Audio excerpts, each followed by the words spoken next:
புகழேந்தாவா காவேரி அண்ணன் தண்ணியோட போய் பார்த்துட்டு வருவோம். ஆமாப்பா, எனக்கு ஆசையா இருக்கு. வாப்பா போய் பார்த்துட்டு வருவோம். அப்பா என்ன பாரு இவ்வளவு குப்பையா வந்து வருது ஆத்துல? ஆமா, குப்பையா தான் இருக்கு. இல்ல நான் அப்படி விளையாடுறது. இதுக்கெல்லாம் காரணம் நம்ம தான். ஆறுல தண்ணி இல்லாத போது குப்பையை எங்கேயும் கொட்டிடுறோம். ஆத்தங்கரமா பிளாஸ்டிக் யூஸ் பண்ணி இங்கே போட்டுடுறோம். மக்கள் எப்படி பயன்படுத்துவாங்க? ஆடு மாடு எப்படின்னு தண்ணி குடிக்கும்? இல்லைனா நோய் தான் பரவும். அப்பா இந்த ஆறு இப்படின்னா குப்பையா இருக்குமா? நீங்க ஆடும்போது இந்த மாதிரி குப்பையா இருந்துச்சாப்பா?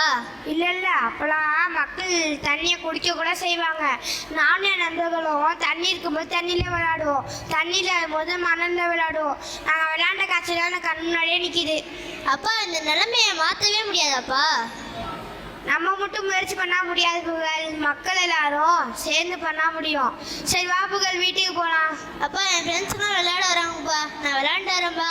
ஏ பார்த்துடா, ஆற்றுல வந்து அடிச்சுட்டு எடுக்க போயிடாதீங்க. பார்த்து பத்திரமா விளையாண்டு வா. சரிப்பா.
சாரா தெரியாம அடிச்சண்டா.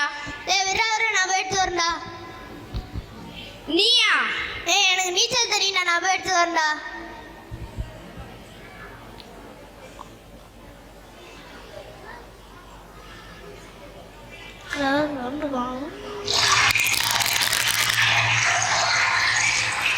எங்கடா பால காணோம்? தண்ணியில மகந்து இருக்க பாருடா பக்கத்துல. பாத்துட்டேன், அந்த எடுக்கிறேன்டா. இந்த எடுத்துட்டேன்டா.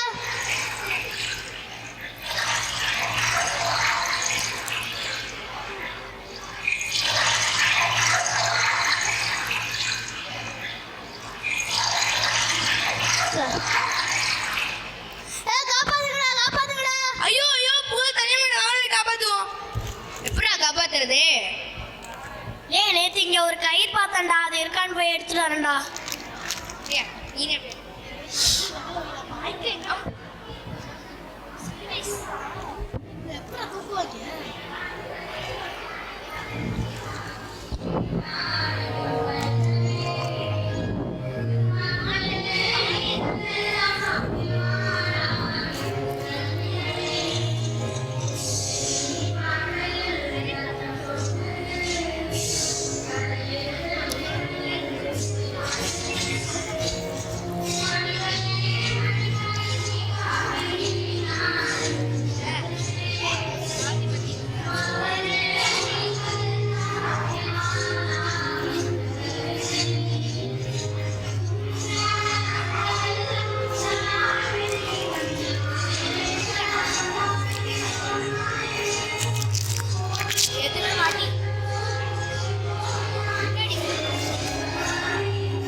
கொண்டான்.